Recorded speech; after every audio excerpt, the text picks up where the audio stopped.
함께 기도하시겠습니다. 너희가 그 은혜를 인하여 믿음으로 말미암아 구원을 받았으니 이것이 너희에게서 난 것이 아니요 하나님의 선물이라.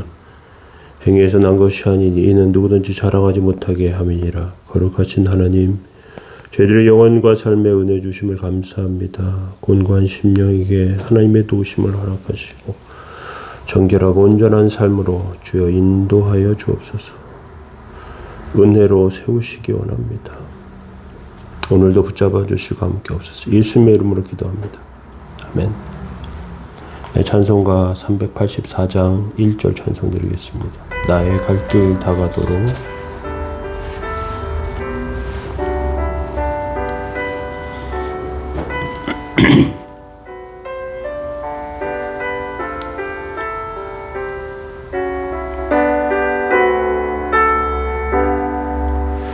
나의 갈 길 다가도록 예수 인도하시리. 내 주 안에 있는 긍휼 어찌 의심하리요. 믿음으로 사는 자는 하늘 위로 받겠네. 무슨 일을 만나든지 만사형통하리라. 무슨 일을 만나든지 만사형통하리라. 아멘. 시편 106편 6절에서 9절 말씀 보시겠습니다. 우리가 우리의 조상들처럼 범죄하여 사악을 행하여 악을 지었나이다. 우리의 조상들이 애굽에 있을 때에 주의 기이한 일들을 깨닫지 못하며 주의 크신 인자를 기억하지 아니하고 바다 곧 홍해에서 거역하였나이다. 그러나 여호와께서는 자기 이름을 위하여 그들을 구원하셨으니 그의 큰 권능을 만민에게 알게 하려 하심이로다.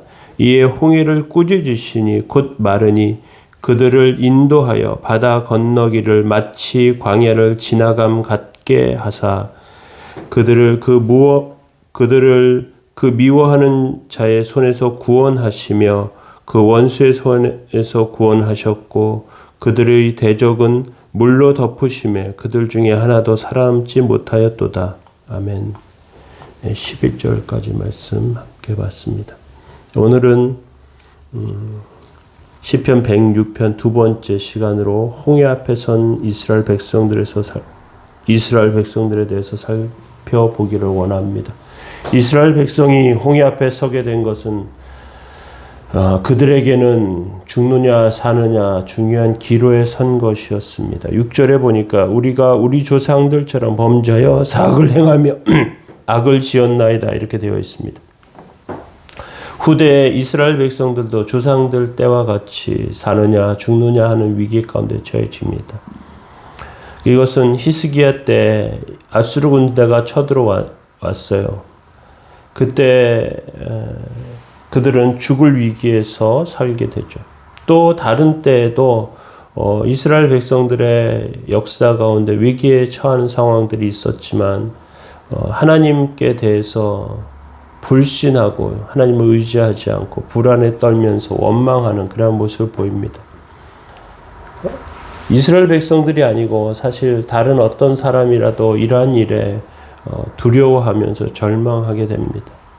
또 하나님을 원망하고 지도자를 욕하게 되는 그런 상황 가운데 처해지게 됩니다. 죽을 것 같으면 또 위기 가운데 처해지면 바다를 뛰어들거나 산으로 도망치는 자도 있습니다. 적군이 애굽 군대면 애굽 군대에 투항하거나 또는 다른 사람들에게 항복하는 그러한 사람들도 있습니다. 그런데 중요한 것은 이스라엘 백성들은 애굽에서 10가지 기적을 체험한 사람들입니다.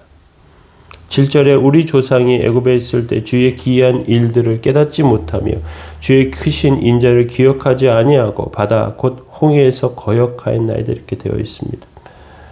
애굽에서의 10가지 기적은 애굽의 10가지 재앙은 이스라엘 백성들에게 10가지 기적은 평범한 일이 아니고 엄청난 일이었습니다. 하나님의 크신 인자 때문에 특별한 능력, 그 역사를 경험하는, 능력을 경험하는 그러한 모습이었습니다. 하나님은 그냥 내리신 것이 아닙니다. 10가지 기적을 그냥 보여주신 것이 아니라 이것을 통해서 하나님이 함께 하신다 하는 것을 보여주시기 위해서 하나님께서 그렇게 하신 것입니다. 이스라엘 백성들은 그러한 기적을 경험했음에도 불구하고 그것은 과거에 있었던 일이고 현재는 그냥 현재라고 생각했습니다. 10가지 재앙을 내리신 하나님에 대해서 현재에 적용하지 않고요. 그리고 원망하고 불평하는 것이죠. 어떤 면에서 보면 이스라엘 백성들의 가장 큰 실수는 하나님의 크신 능력, 하나님의 인자하심을 기억하지 못한 것입니다. 이렇게 하나님을 기억하지 못하면서 그들은 하나님을 거역합니다.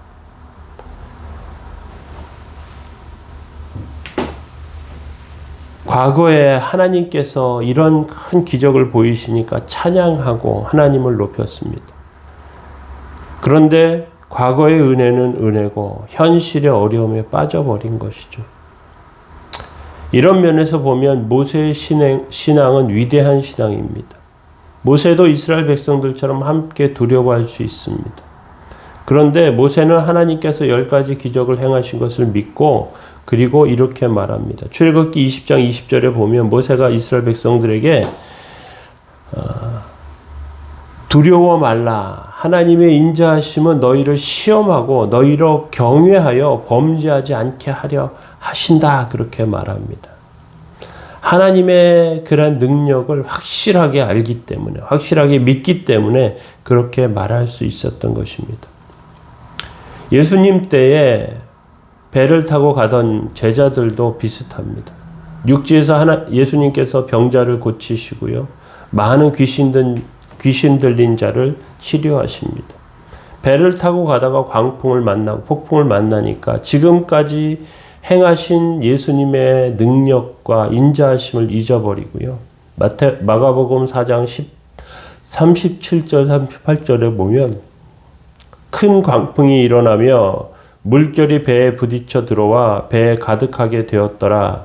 예수께서는 고물에서 베개를 베고 주무시니 제자들이 깨우며 이르되 선생님이여 우리가 죽게 된 것을 돌보지 아니하십니까? 이렇게 말합니다.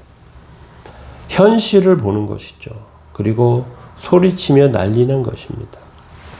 그것이 이스라엘 백성들과 똑같았어요. 계속해서 8절과 9절에 보면 그러나 여호와께서는 자기 이름을 위하여 그들을 구원하셨으니 그의 큰 능력을 만민에게 알게 하려 하심이로다. 이에 홍해를 꾸짖으시니 곧 마르니 그들을 인도하여 바다를 건너가기를 마치 광야를 지나간 것 같게 하사. 이렇게 되어 있습니다. 하나님께서 하나님의 이름을 위해서 하나님의 영광을 위해서 이스라엘 백성들을 구원하셨다. 그렇게 말하고 있습니다. 하나님께서 이스라엘 백성을 택하시고 그들에게 하나님의 백성이라는 이름을 주십니다.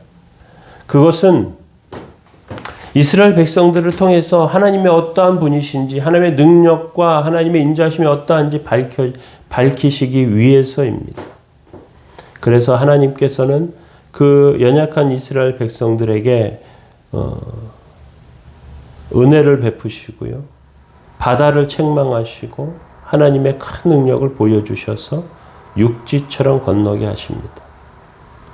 우리가 10가지 기적을 만나고 그리고 또 삶의 다른 어려움을 만날 때 그 다른 어려움, 과거에 있었던 하나님의 인자하심과 하나님의 동행하심의 능력, 그러한 것들을 기억하지 않고 현재 닥쳐진 어려움 가운데 함몰될 때에는 우리의 삶 가운데 시험이 닥쳐오고 어려움이 찾아오죠. 그런데 하나님께서는 은혜 베푸시고요. 능력을 나타내시는 하나님이십니다. 하나님께는 더 큰 은혜와 능력이 준비되어 있습니다. 그것을 믿는 자와 믿지 못하는 자의 차이가 있습니다. 모세처럼 믿으며 하나님의 그 은혜 가운데 서야 하고요. 과거에 함몰되지 말고 과거에 함께 하신 하나님을 현재에 동행하시고 인도하신가 하나님의 은혜로 기억하며 서야 할 줄로 믿습니다. 삶의 어리석음 가운데 빠지지 마시고 크신 하나님의 능력과 은혜를 찬송하시기 바랍니다. 기도하시겠습니다. 이에 홍해를 꾸짖으시니 곧 마르니 그들을 인도하여 바다를 건너기를 마치 광야를 지나간 것 같게 하사 거룩하신 하나님, 저희들의 삶에도 하나님의 은혜를 베풀어 주시고 연약한 가운데 치료하시며 베푸시는 하나님의 능력과 은혜 가운데 서게 하여 주옵소서. 곤고하오니 삶의 척박함 가운데 하나님의 은혜로 세우시기 원합니다. 도우시고 함께 해 주옵소서. 감사드리며 예수님의 이름으로 기도합니다. 아멘. 네, 교회를 위해서 저희들이 하나님의 은혜 가운데 서기 위해서 그렇게 기도해 주시기 바랍니다.